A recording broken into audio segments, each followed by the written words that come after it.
All right, so we're joined from the shores of Lake Erie, from Perrysburg, Ohio, there in the Toledo area, by clinical data analyst. Did I get it right?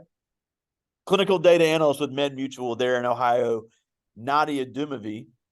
Just so glad to have you with us today. This is for our computer science and engineering class here at Velma Jackson High School, and we're recording this for all of our computer science engineering classes in Madison County schools, middle schools, high schools, and our YouTube channel. So thank you so much for taking some time for us today. Thank you for the opportunity to be able to share what I do on a day-to-day basis with you all. Yeah, now, and before we get into that, because it really is a cool field and it's very fast growing all over the world, take us back because you are originally from Ghana. And then you came to Missouri, and then you've got multiple degrees from American University. So take us back to the beginning because that's a very interesting story of coming to the United States and doing some things here. Yeah, I feel foundation is very important. So my foundation of education was in Ghana, West Africa. I went from like daycare, preschool, all the way up to high school in Ghana. So as kids, we change our careers several times. Anytime someone asks us what we would like to be in future, I remember wanting to be the same thing every time I was asked. I'm like, I want to be a physician.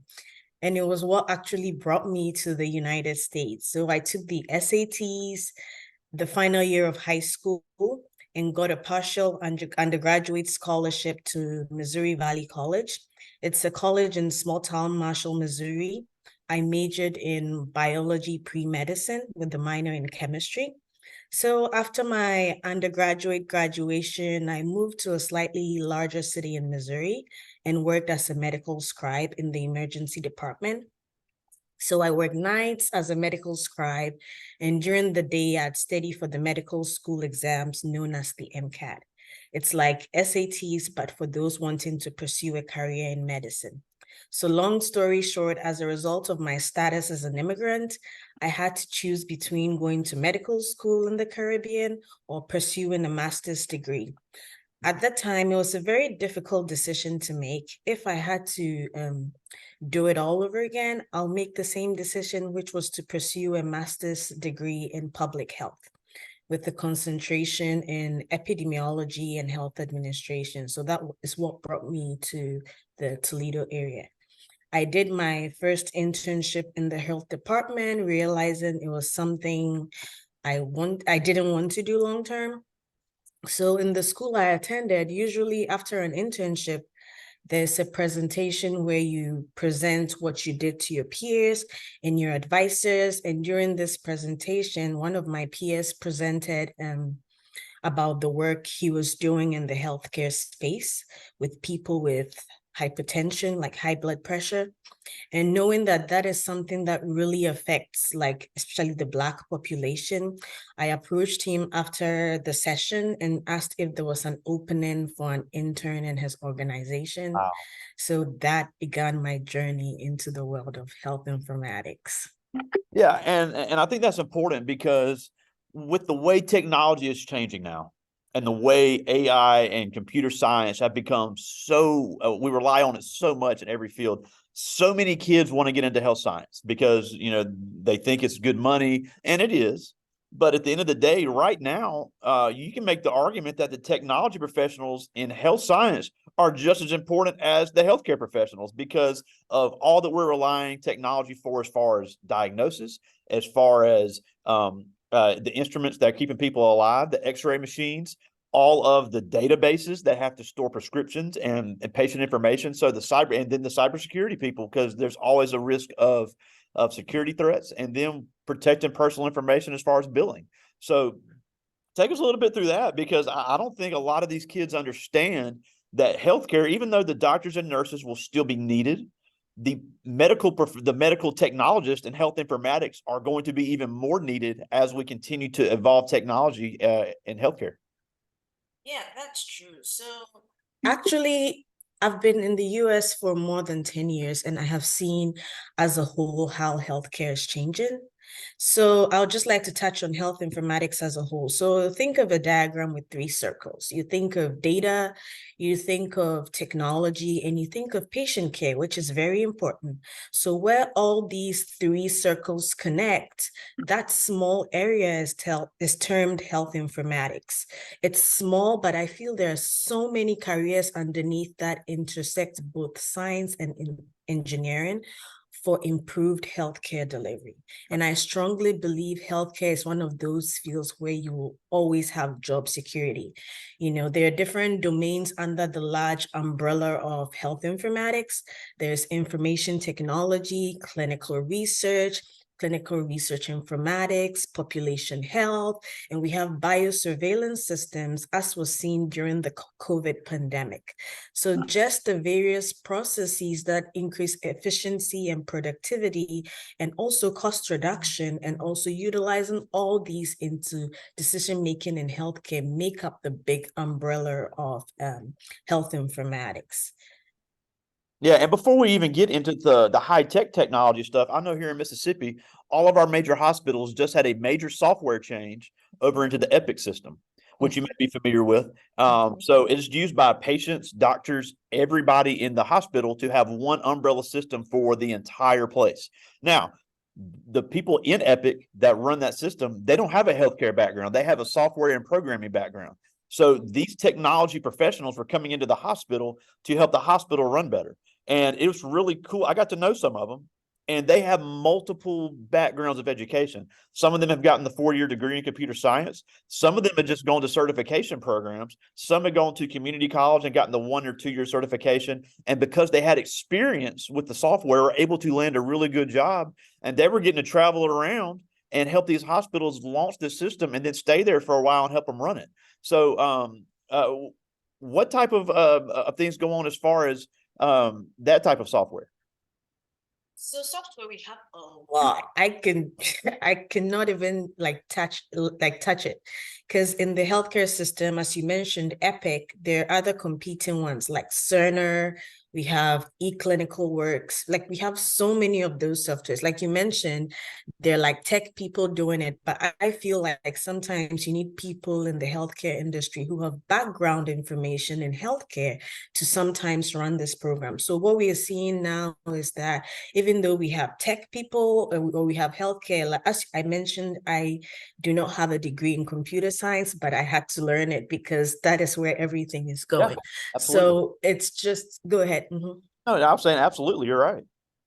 Mm-hmm. So it's just a continuous learning thing. It's something that you just need to continue learning. You just need to keep abreast with what is happening, because I use so many softwares that, yeah, I did learn some when I was in my master's program, but most of them it's through continuous learning and certificates, and there isn't one size fit all. So like, if someone asked me what's the easiest way to get where you are, or what's the way that I can follow to get where you are, and I'll tell you that you can get here anyhow. You could have a computer science degree, you could have a master of public health, and right now there's even master of health informatics. So you can go straight to doing health informatics and just concentrate mainly in doing that. And the other thing is the technology is going to continue to advance. We always hear about advances in technology. There's technology that's going to be around when these kids get out of high school that we don't even know about yet.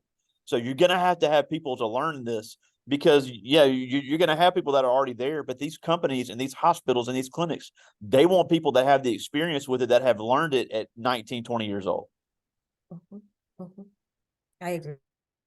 I totally agree. Yeah, it's just an ever-changing field. It's changing all the time, and there's just so much out there.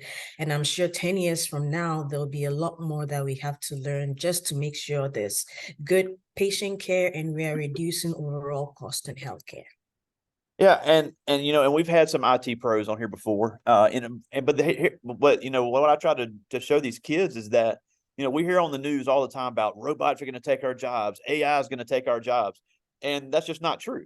The skills needed by these jobs are going to change. AI is going to be used in healthcare. And it already is to a certain extent.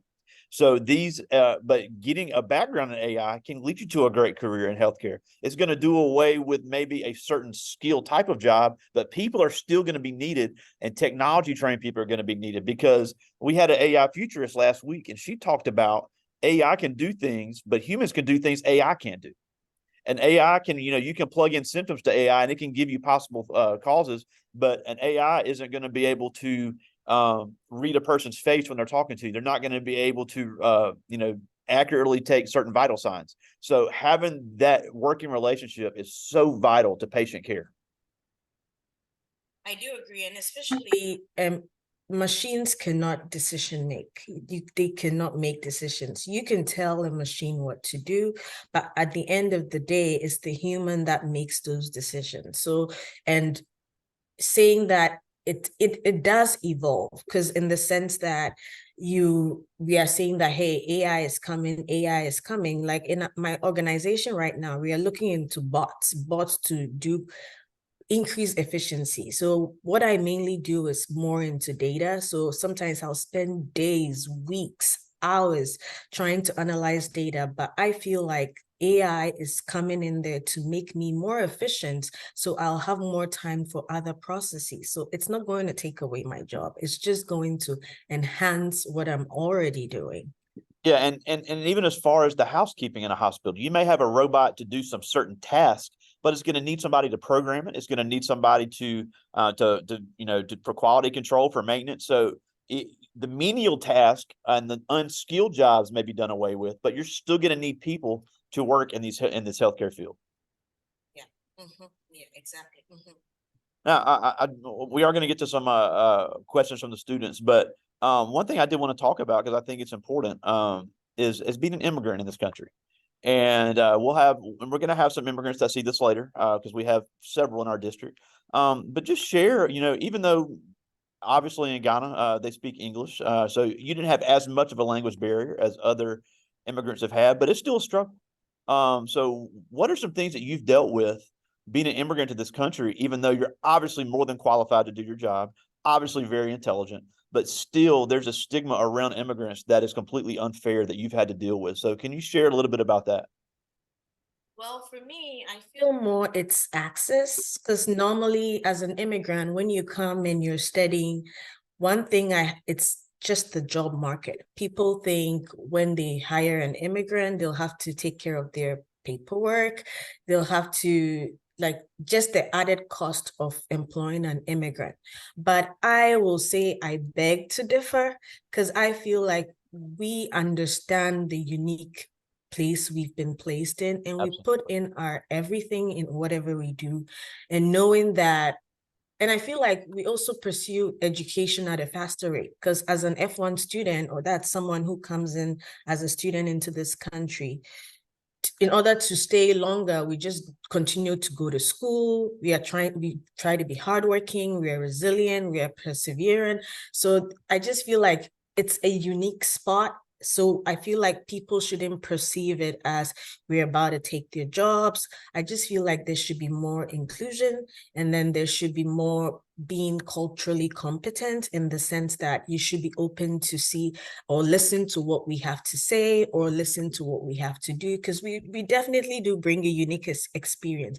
I feel companies are richer in having a unique and diverse workforce.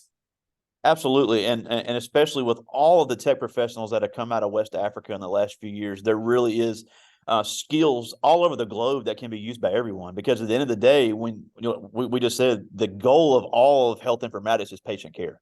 So if you can bring other skills from other parts of the globe and work together with that technology, it's amazing what all can be done. Because like you said, there's certain diseases and viruses and different things that affect different races differently. And obviously, there are certain, and you just said when you first started your internship, there were certain things that were affecting Black individuals more than other groups. There's the same case for Asians, whites, whatever. So having that diversity to have an understanding of what that person or that group may be going through is vital to the healthcare of everyone. I agree. Go ahead. Oh, no, I was just going to say, I wanted to ask before I get to a couple students' questions. What are some changes that that you've seen? Some technologically, I can't speak. Some technology advances that you've seen just in the last few years, because we just said technology is always changing. So I will dwell more on my role because I'm a clinical quality data analyst. And in my role as a quality data analyst, we focus more on healthcare. And one of the technologies I've seen is the use of Python. It's a coding language, and it's something that I feel is going to revolutionize healthcare, because currently we're looking into machine learning, predictive modeling, just a way, because in healthcare, we look at data retrospectively. What that means is that we look at things after it has happened. So what we need is real-time data. We need real-time information to make good decisions and also to improve the quality of care in healthcare. So I am looking forward to the use of Python and other coding languages just to increase the machine learning and predictive modeling of some diseases, and also clinical research. They do clinical trials for years, just trying to figure out what medication works, what works for individuals, just data as a whole, and just all the tools that we're going to utilize to do that is just going to, I feel, change the healthcare space. Wow. And I think that's a good point as far as Python. We actually have an IT program in our career center here in Madison County Schools where students in high school can get 2 years of IT training and learn some of these languages and be ready to move into the workforce almost immediately. And I think Python is really on the cutting edge of coding languages. I'm not even a coding expert. And some of the other languages will still be used for the basic programming, like Java is going to be used for the websites and web developers. But when it comes to the programming for the data, Python is going to be vital because data science is going to grow and it's going to be lucrative for the people that learn it. That is so true. Because in my role now, even though I'm a data analyst, I'm trying to get into that space of data science. And as always, it's continuous learning. And as always, irrespective of what degree or whatever you do, I just feel like being able to know what is going on and where you think it's going to get, that's the way you study and also improve yourself. And improving yourself also helps in where there isn't the sense of you're losing your career. It's more in the sense of you are just evolving into a different space. So I do like the fact that your school has that 2-year program, and I just do hope people will take that seriously, because it's a language that is changing the healthcare space. Yeah, and then even in this class, and I know the other students in this class as well, the teachers can say we do spend a little bit of time even on the basic coding, because like we said, every job is going to have more technology skills involved. So even if you are working in auto mechanics, if you're working in cosmetology, with all these technology advances, you're going to have at some point know at least a little bit of coding to be successful in your career. AI is not going to take your job, but you're going to have to learn the AI in order to keep your job. Yeah. But I do have just a couple questions from the students. This first one is for Sean Smith. He's a sophomore, one of our football players here at Velma Jackson High School. And he asked, what would you tell someone who needs to be motivated, who wants to be where you are now? That's a good question. So one thing I would like, I think it has informed most of my journey, is my dad always used to say consistently, persistently. So whatever you do, you have to be consistent. And then whatever you do, you have to be persistent. So it also goes with this quote, I think from Martin Luther King, where it says, if you can fly, then run. If you can run, then walk. If you can walk, then crawl. But whatever you do, have to keep moving forward. So in order to keep motivated, to keep getting motivated, you have to keep moving forward. You have to have mentors. I have a mentor.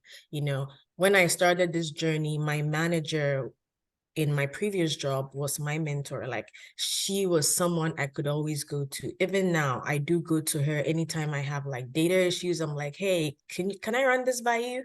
So I feel like having someone accountable, a mentor, even if it's not a mentor, someone in your life who can keep you accountable, I feel is something that will keep you motivated. Because in everything, I think my culture has showed me that it takes a village. Um, I agree, and so many of our guests have said that. And one thing, and that was a great point too, because I wanted to ask this because I asked all of our guests the same thing, and I think all the teachers that see this later can attest to this: is how often, as a tech professional, do you get it right the first time? 1%. You just have to keep at it. Because sometimes you'll do something and sometimes you have to scrap the whole thing. And it's a little demoralizing because you feel like you spent a lot of time on it, a lot of energy on it just to start from the beginning. It's a little hard. But yeah, I just feel like, yeah, there's no way well, there are some people that may do that, but I just feel like generally you have to do it several times in order to get it right. Yeah, and the same, and y'all all say the same thing. Every professional in every tech and engineering field we've had says the same thing because these kids they start doing something, they mess up once. Oh, this is too hard. I quit. And it just doesn't work like that. Especially like we just said, these jobs are going to be more technology based, more problem solving based, and it's really going to take that the process of trial and error to really become successful at it. Now we're almost out of time, and we thank you so much for taking some time for us. Such cool stuff you're doing, and such interesting stuff you're doing. But before we go, you came to this country over 10 years ago, and you've made a great name for yourself as an immigrant. But still, at the end of the day, you're a Black woman in America in a space that is still needing diversity. I know it's grown in the last few years, but there's still a need for diversity in this field, whether it be females, whether it be immigrants, whether it be Black women, Black men. The more different it can be, the better. So, what can these kids do now, no matter where they come from, to really be motivated to get into this space and find their place in it? I think one thing is confidence. So that's something a lot of people are lacking in. So believe in yourself. Like whatever it is, believe in yourself. If someone tells you you can't do something, stop them in their tracks and tell them you're made for great things. So I just believe that you have to believe in yourself. Once you believe in yourself, it's just like a ripple effect. You find people believe in you. Yeah, and I would suggest, there's all kinds of social media platforms for any of these kids interested. Where I found you and your friends, there's a whole thread of Black women in tech, Black women in STEM that would love to get some of these kids involved, to really show them what's possible and show them some of the new technology. And, it's very easy to find. Your guys are all over YouTube, all over Instagram. Really great resources for these kids to start looking at it now to see what all they can do. Yeah, and then there's one other thing. There are these organizations, even my organization, they do these internship programs, these career programs. I think I saw something on LinkedIn where Google was doing like an internship program. I just feel like no matter where you find yourself, apply. Like you don't know what doors will open, you don't know where you will even find your little niche. So I just feel like you have to go out there and look. And then when you find, don't be afraid to apply to these things. Absolutely. At the end, like you said, at the end of the day, it's confidence. So even if you get 99 no's, you can still get that one yes, and that's all that matters. So Nadia Dumevi, all the way from Perrysburg, Ohio, up there in the Toledo area. Thank you so much for joining us today. Thank you for the opportunity. It was great, and we'll have to do this again sometime. Thank you so much. Yeah, thank you. Bye-bye. See ya.